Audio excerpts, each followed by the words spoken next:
I was moments away from marrying my college sweetheart Jessica after 5 beautiful years together. 300 guests were seated in the garden of the most expensive venue in town, waiting for our ceremony to begin.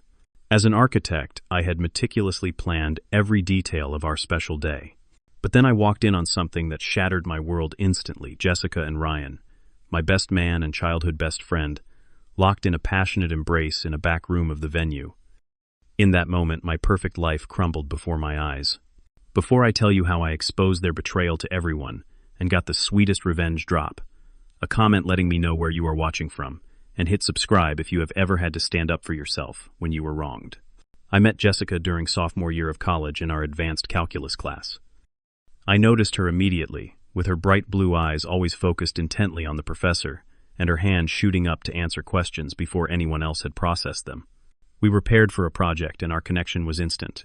We shared a love for classic films, hiking on weekends, and had the same ambitious career goals. We dated throughout college, supporting each other through finals, weeks, family troubles, and the ups and downs that come with growing up together. After graduation, moving in together felt natural. We found a small apartment in downtown Seattle and filled it with secondhand furniture and dreams of our future. Jessica pursued her career in marketing while I worked long hours as a junior architect at a respected firm. Ryan had been my best friend since 3rd grade when he defended me against bullies on the playground. We grew up houses apart, spending summers building forts in the woods and winters sledding down the hill behind my parents' home. He was the brother I never had. We attended different colleges but stayed close, talking weekly and spending holidays together. Ryan became an investment advisor at a prestigious firm, and I was so proud of him. Jessica and Ryan first met at my 24th birthday party. I remember feeling complete, seeing my girlfriend and best friend laughing together by the grill as Ryan told embarrassing stories about my childhood. Jessica commented afterward about how great it was that I had such a loyal friend. They seemed to get along well, which made me happy. Why would I ever question their friendship? My career took off when I was 27. My design for a sustainable community center caught the attention of senior partners, and suddenly I was leading projects, my name appearing in architecture magazines. Jessica celebrated each success with champagne and homemade dinner. We talked about marriage often, but I wanted to wait until I could afford the perfect ring. On our 5th anniversary, I took Jessica back to the university fountain, where we first studied together. As the sunset painted the sky in brilliant oranges and pinks, I knelt down and asked her to spend her life with me. The ring had cost 3 months of my salary, but her joyful yes and the tears in her eyes made it worthwhile. We called our families immediately, and Ryan was the first friend I texted with the news. Wedding planning consumed the next year. Jessica threw herself into every detail, and Ryan surprisingly offered to help. He had planned corporate events for clients and said he knew vendors who could give us discounts. I was grateful for his involvement, especially since my workload had increased with a new high-rise project downtown. Looking back, the signs were there. Jessica and Ryan would meet for coffee to discuss wedding details when I was busy with work. Their planning sessions ran late into evenings sometimes. Jessica changed her phone password, something she had never done before. Once I noticed her quickly switching screens when I entered our apartment.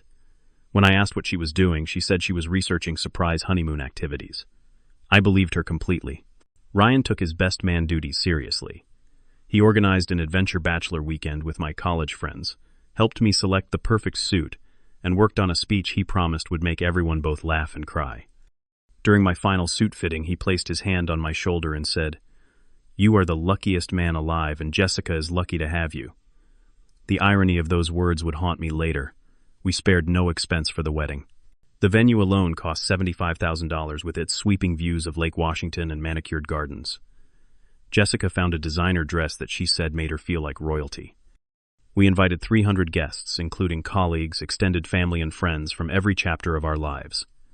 My parents contributed significantly, proud to give their only son the wedding of his dreams.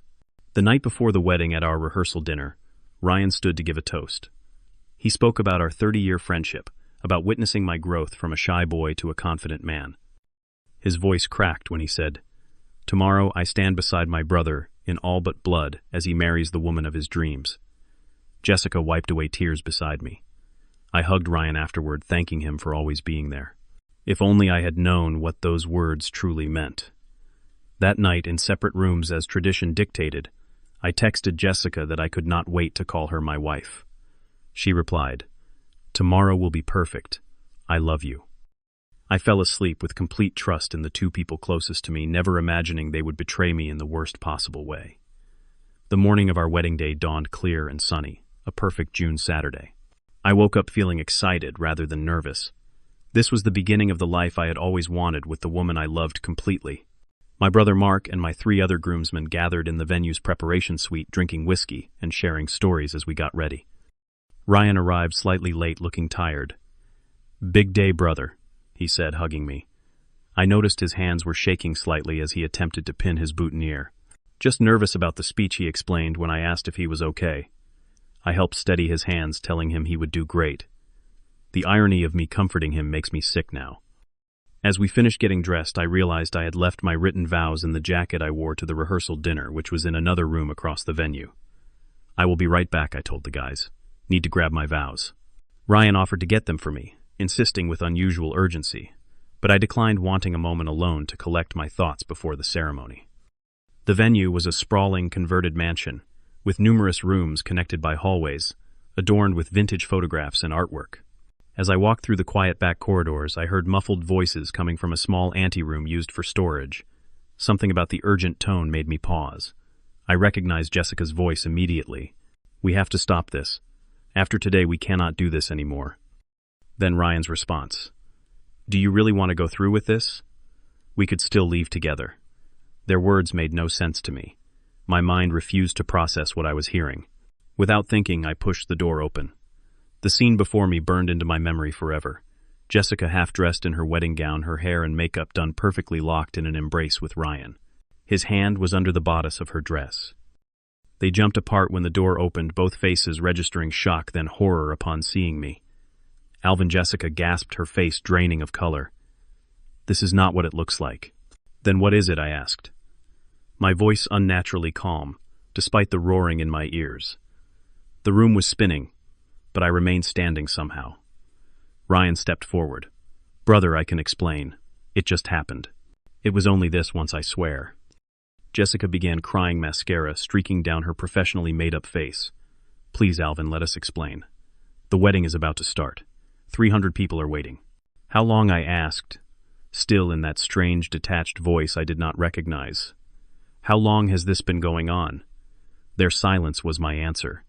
But Jessica finally whispered, "A few months. Since we started planning the wedding. But I chose you, Alvin. I am marrying you today." Ryan attempted to approach me. "This does not have to change anything. It was a mistake. We can move past this." The audacity of their behavior, the casualness with which they dismissed their betrayal, sparked something in me. I pulled out my phone and, without them noticing, pressed record. "So you have been sleeping with my fiancé while helping plan our wedding?" I asked Ryan directly. "It just happened," he repeated weakly. "We never meant to hurt you." "But it happened multiple times over months," I clarified, making sure to capture their responses. "We were going to end it after today," Jessica pleaded. "I love you, Alvin. I chose you." I stopped the recording and pocketed my phone. "You both disgust me," I said, quietly backing toward the door. 300 people, including our families, are sitting out there. What should I tell them? Jessica rushed toward me, grabbing my arm. "Nothing. Please, Alvin. We can work through this. Everyone has moments of weakness. I made a terrible mistake, but I love you." My initial impulse was to simply walk away, to disappear, cancel everything quietly, and spare everyone the humiliation. But as I looked at Jessica's pleading face and Ryan's pathetic expression, something hardened inside me. Why should I protect them from the consequences of their actions? Why should I bear the burden of their betrayal in silence? I pulled away from Jessica's grasp. "I need some air," I said, walking out and closing the door behind me. In the hallway, I leaned against the wall, trying to breathe through the tightness in my chest. Mark found me there moments later, concern evident on his face. "The ceremony should have started 10 minutes ago," he said. "Is everything okay?" I looked at my brother, the one person I knew I could trust completely. "I just found Jessica and Ryan together. They have been having an affair for months." Mark's face transformed from concern to rage in seconds. "Those worthless pieces of... What do you need me to do? Should I cancel everything? Clear the guests out?" I thought for a moment, a cold clarity washing over me. "No," I said finally. "I want everyone to know exactly who they are. Will you back me up?" Mark placed a hand on my shoulder. "Whatever you need, I am with you." With my brother beside me, I walked toward the ceremony space, a new purpose in my stride. They thought they could betray me and then proceed with the wedding as if nothing had happened. They were about to learn how wrong they were. The string quartet was playing softly when I entered the ceremony space from the side door. 300 expectant faces turned toward me, smiling, unaware of the bomb I was about to drop. The garden was beautifully decorated with white roses and eucalyptus, just as Jessica had wanted. Sunlight streamed through the trees, creating the romantic dappled effect we had paid extra for. I walked slowly down the aisle alone, feeling the confused stares as guests realized I was not entering as planned with the officiant and groomsmen. My parents in the front row looked concerned. Jessica's mother leaned toward her husband, whispering something. The officiant, a college friend who had gotten ordained for our ceremony, stepped forward with a questioning look. "Alvin, is everything okay?" he asked as I reached the flower-covered arch. "No, everything is not okay," I replied loud enough for the front rows to hear. I turned to face our guests and gestured for the microphone. The officiant handed it to me hesitantly. "Thank you all for coming today." I began, my voice stronger than I expected. "I apologize for the delay and for what I am about to say. There will not be a wedding today." A collective gasp rose from the audience. I saw my mother's hand fly to her mouth, my father's arm going around her shoulders.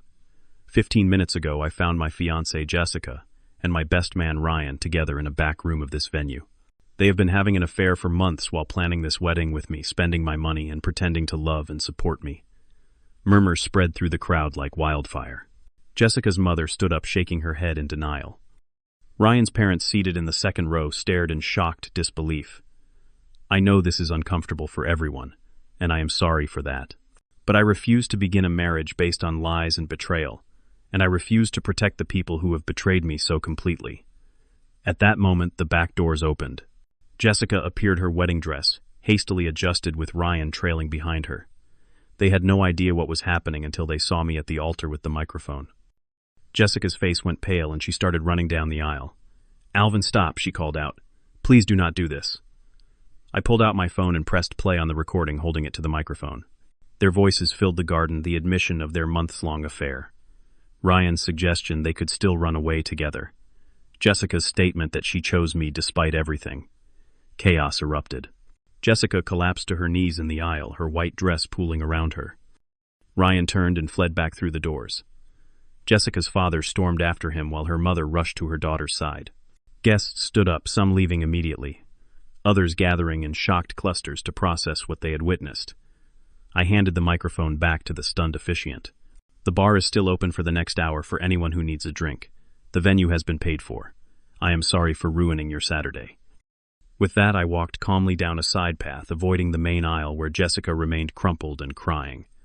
Mark followed me along with my parents and 2 of my groomsmen. We exited through a service door, avoiding the crowd and the questions. My phone began buzzing incessantly with texts and calls, but I silenced it and handed it to Mark. "I need you to get my things from the suite," I told him. "I cannot face anyone right now." My father placed his hand on my shoulder. "Son, we are so sorry. You did not deserve this. We will take care of everything here," my mother added, wiping tears. "You take all the time you need." I checked into a hotel downtown, sitting on the edge of the bed in stunned silence. Mark arrived an hour later with my suitcase and reluctantly showed me my phone, 67 text messages and 23 missed calls. Jessica's messages ranged from apologetic to desperate. "Please talk to me, and I made a terrible mistake, and I still want to marry you." Ryan had sent similar pleas. "We need to talk, and I know I can never make this right, and please do not throw away our friendship." I laughed bitterly at that last one. Our friendship had been thrown away the moment he touched Jessica. That night alone in my hotel room, the full impact of what had happened hit me. I alternated between sobbing uncontrollably and sitting in numb silence. By morning, however, something had shifted inside me. The public revelation had been satisfying, but it was not enough. They had plotted behind my back for months. They had humiliated me, betrayed me, and nearly trapped me in a marriage based on lies. As the sun rose over Seattle, I made a decision. The exposure at the wedding was just the beginning. I would make sure they both faced consequences for their actions that extended far beyond one day of public shame. My revenge began methodically the following Monday. First, I contacted my attorney to ensure everything I planned was legal. I had no intention of crossing lines that would make me the villain in this story. Ryan worked at Montgomery Investment Partners, where he managed portfolios for wealthy clients, including me. I had entrusted him with nearly $800,000 of my savings and investments over the years. Monday morning at 9 a.m. sharp. I walked into the firm and asked to speak with the managing partner, William Montgomery. Mr. Montgomery, I said in his wood-paneled office, I need to withdraw all my accounts immediately and terminate my relationship with your firm. The silver-haired man looked concerned. May I ask why, Mr. Harris, has Ryan not provided satisfactory service? I placed a USB drive on his desk. This contains security footage from my wedding venue showing your employee Ryan Taylor in a compromising position with my fiancée, followed by their admission of a months-long affair. While this is certainly a personal matter, I believe it also constitutes an ethical breach of your firm's fiduciary duty. Montgomery's face darkened as he absorbed my words. I see. This is deeply troubling. Your firm's client agreement includes a morality clause for your advisors. Ryan used client meetings as cover to see my fiancée behind my back. He discussed my financial information with her inappropriately. I have the evidence here. I am withdrawing my business, and I suggest you review whether he has violated company policies. By the end of the week, Ryan was terminated. The official reason was violation of client confidentiality and breach of the firm's ethics code. But word spread quickly through Seattle's financial community about what had really happened. 3 other clients withdrew their accounts after hearing about my situation. Ryan's carefully built career imploded in 5 days. Next, I focused on the social consequences. I created a private online folder with the venue's security footage, which I had requested immediately after the non-wedding screenshots of text messages between them that I had discovered in Jessica's cloud backup we shared, and my own detailed account of events. I shared this folder with our closest 15 friends with a simple message: I wanted you to have the facts directly from me. Do with this information what you will. The result was swift and devastating. Our friend group, built over years of dinner parties, weekend trips, and shared milestones, unanimously sided with me. Jessica and Ryan found themselves excommunicated from the social circle that had defined their lives in Seattle. Invitations stopped. Group chats went silent for them. Public outings were met with cold shoulders or outright confrontation. The financial fallout hit Jessica particularly hard. As per our agreement, she had put half the deposits for the wedding on her credit cards, planning to pay them off with monetary gifts and my contribution after the wedding. With no wedding gifts coming in, and my refusal to cover her portion, she faced over $35,000 in debt. The venue refused to refund our deposit, as did most of the vendors. Her parents' middle-class educators could not bail her out, especially after the humiliation they faced among their friends. Jessica's professional life suffered as well. She worked at a boutique marketing agency where office culture and reputation were paramount. After several clients asked that she be removed from their accounts due to concerns about her judgment, she was quietly let go. The official reason was restructuring, but everyone knew the truth. Throughout all this, I focused on my own healing.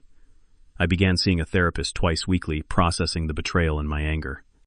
I threw myself into a major architecture project, designing a waterfront museum that required my complete focus and creativity.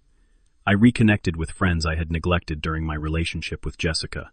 I took a solo trip to Japan, something I had always wanted to do but Jessica had vetoed.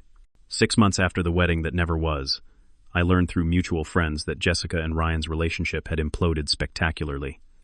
Without the thrill of secrecy and forbidden love, without my money supporting them, and faced with the consequences of their actions, they quickly discovered they had little in common beyond their betrayal of me. They fought constantly over whose fault their situation was. Ryan blamed Jessica for getting careless on the wedding day. Jessica blamed Ryan for pursuing her initially. Both blamed each other for losing jobs, friends, and reputations. Ryan eventually moved to Portland to restart his career away from the whispers and closed doors in Seattle. Jessica tried repeatedly to reconcile with me, sending emails about how she had learned her lesson and truly valued what we had. I never responded, having blocked her on every platform, and instructed my assistant to filter her emails to a separate folder I reviewed only occasionally. 1 year after the day that was supposed to be my wedding, I won an international competition to design a sustainable arts center in Copenhagen. The professional recognition brought new clients and opportunities. More importantly, it represented my personal rebirth. I was no longer Alvin, the guy whose fiancée cheated with his best man. I was Alvin Harris, award-winning architect and survivor. Around this time, I met Sophia. an interior designer collaborating on a project with my firm. Unlike Jessica, who had been loud and dominant in social settings, Sophia had a quiet confidence and genuine warmth. We worked together for months before I asked her to dinner. I told her about my past on our third date, wanting complete honesty. Her response was compassionate without pity. "Thank you for trusting me with that," she said, reaching for my hand. "What they did reflects on their character, not yours." With Sophia, I rediscovered what genuine connection felt like. She valued loyalty as deeply as I did, having been through her own betrayal years earlier.